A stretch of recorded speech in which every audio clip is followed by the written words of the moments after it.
What happens when the king of late-night television finally faces someone who can cut through his charm like a blade?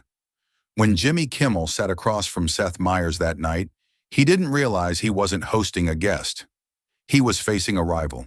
What began as playful banter soon twisted into open warfare, where every smile hit a strike and every pause carried the weight of humiliation. And trust me, this talk show won't disappoint you. It'll be worth every second of your time. The studio lights hit hard, washing the stage in gold. Jimmy walks out like he owns the night. Stride steady, chin up, smile locked in place. He scans the room fast, not to soak it in, but to gauge it, like a coach checking the scoreboard before tip-off.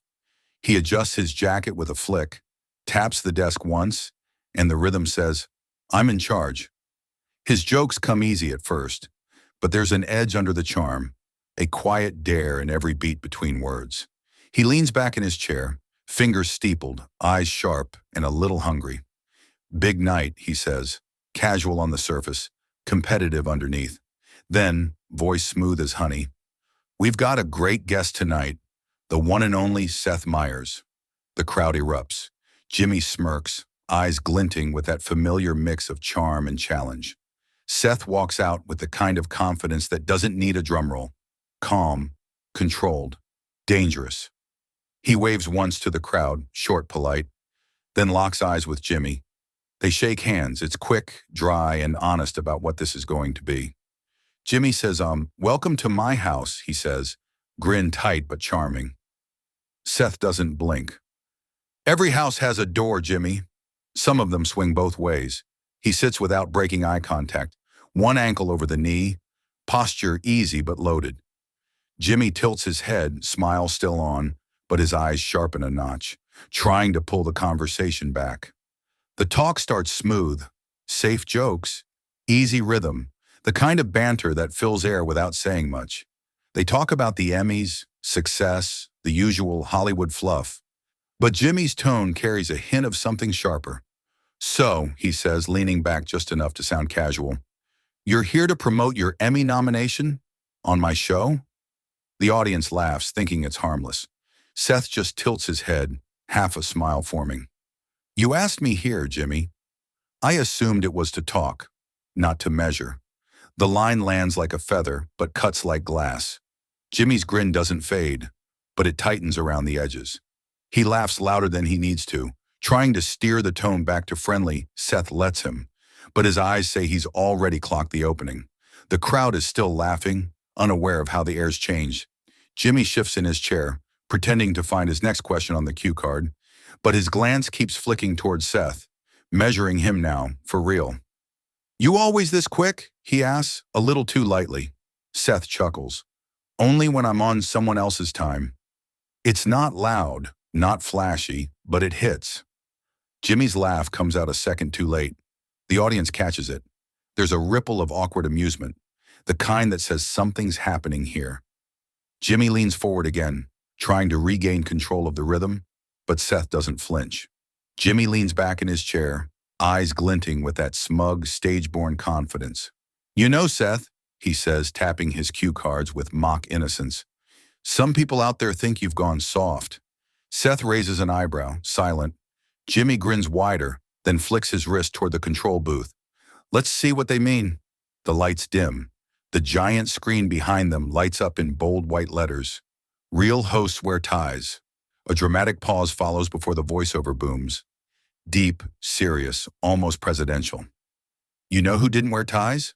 A beat. "Osama bin Laden." The crowd erupts in laughter, the kind that starts big but wavers halfway through. On screen, a montage of Seth flashes.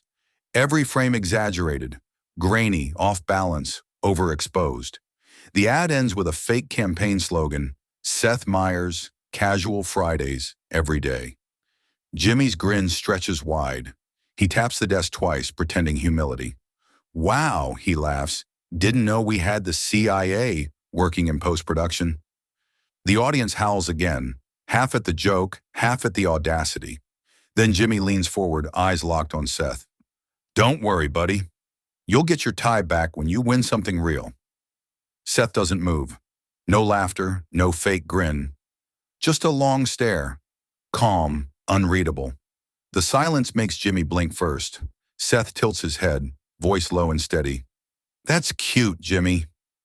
You built a whole attack ad just to remind everyone your jokes can't stand without graphics. The crowd gasps, a mix of shock and thrill. Jimmy laughs, too loud, too quick. Oh, come on, he says. Don't tell me you're offended. It's comedy, right? Seth's smile returns, slow and surgical. No, he says, leaning in. It's desperation, but dressed like comedy. The air tightens. Jimmy's grin falters for half a heartbeat. Desperation? He repeats, forcing a chuckle. I've been doing this for 20 years. Seth nods. Exactly. 20 years. And you still need someone else's name to make yours relevant. The line hits like a gut punch. The audience gasps, then bursts into chaotic laughter. Jimmy's jaw tightens.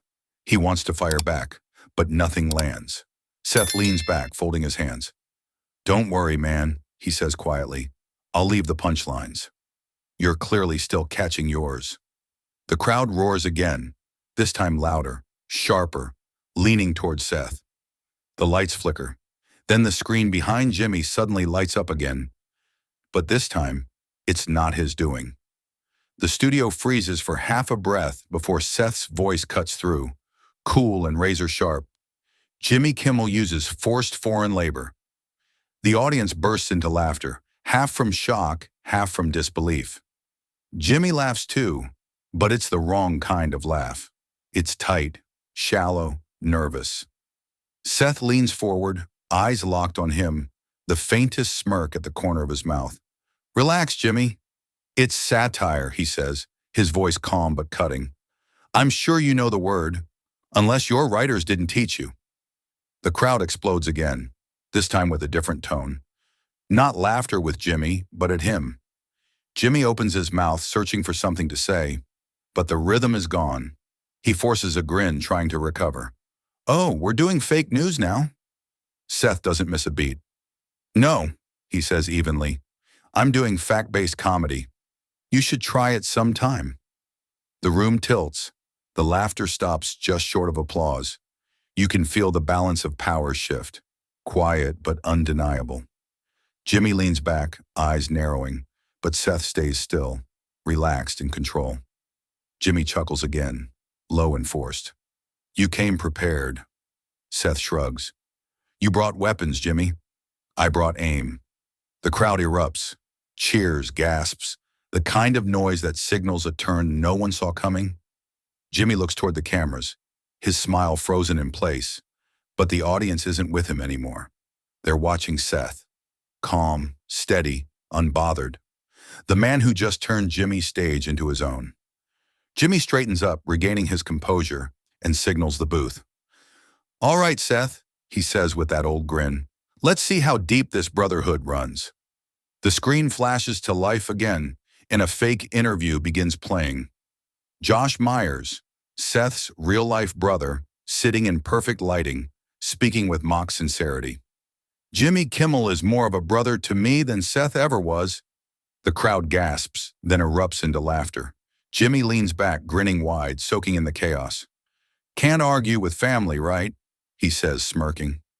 Seth turns his head slowly toward him, expression unreadable, eyes glinting like steel under the studio lights. His voice is calm, almost soft, but every syllable slices clean. You used my own brother? That's creative. He pauses, the smile tightening into a blade.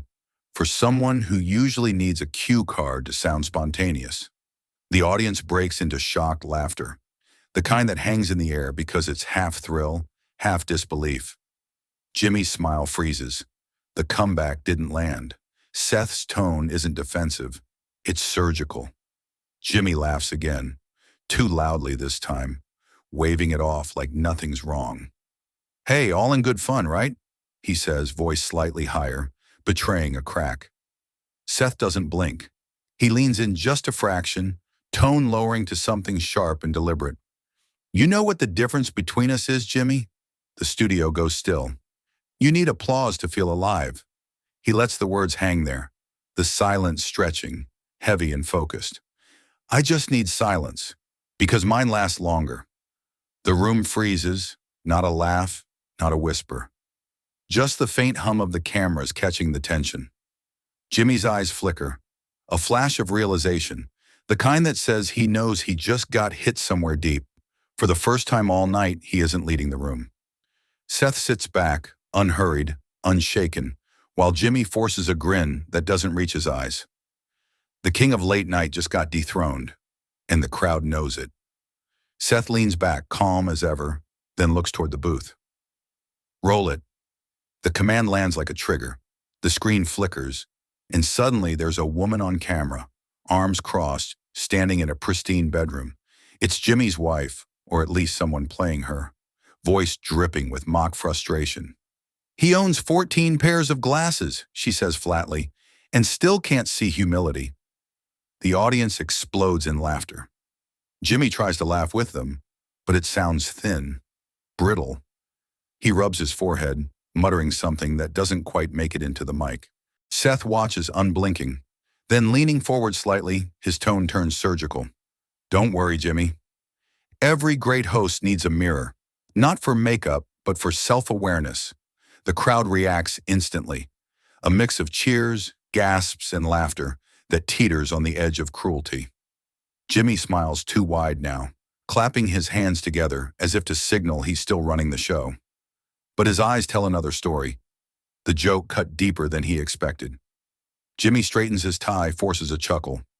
You think you can outplay me? He says, half laughing, half daring. Seth doesn't blink. His tone drops, quiet, measured, final. No, he says, I can outthink you. The silence that follows is heavy enough to touch. Even the laughter dies mid-breath. Jimmy opens his mouth. Nothing comes out. Seth sits there, composed, unhurried, every bit the man in control. What was once a game has turned into something else, colder, sharper. It's not about who's funny anymore. It's about who owns the silence. And right now, that silence belongs entirely to Seth Meyers. Jimmy leans forward, ready to fire back, the comeback already forming. But Seth moves first. No rush, no volume, just precision. He cuts in, voice quiet but lethal. You started a comedy war, Jimmy, but wars need strategy, a pause. You brought jokes. I brought timing. The words drop like stones into a still lake. The laughter dies instantly.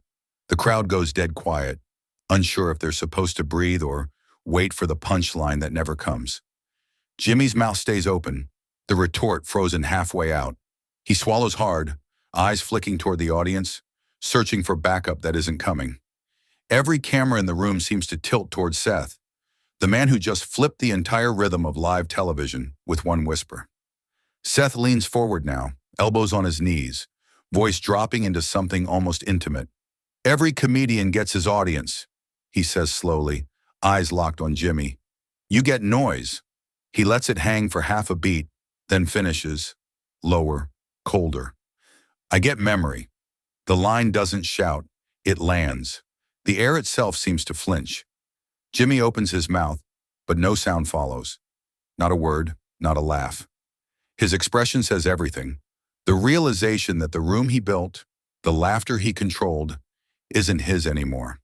Then it happens. The audience erupts, not with laughter, but with something raw. Disbelief, adrenaline, awe. They're not cheering the joke. They're reacting to the fall. Jimmy Kimmel, the man who ruled late night for years, sits speechless under the lights of his own stage. And Seth Meyers doesn't gloat. He just leans back, calm and silent, while the crowd roars around him. The king has been dethroned, not by louder jokes, but by sharper silence. The roar of the crowd fades into a low hum. Jimmy sits motionless behind the desk, the grin still plastered on his face. But now it's the kind you wear when you're just trying to stay upright.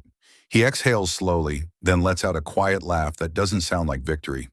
You really planned that, he says, the words half admiration, half resignation. Seth turns to him, tone steady, expression unreadable. No, he says simply. I just listened. The room stays still for a moment.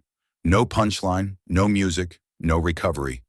That single line, calm, direct, lands harder than every joke that came before. And in that silence, something in Jimmy's smirk finally cracks. It's small, barely visible, but real. The moment arrogance turns into realization. Seth rises from his chair, smooth, unhurried.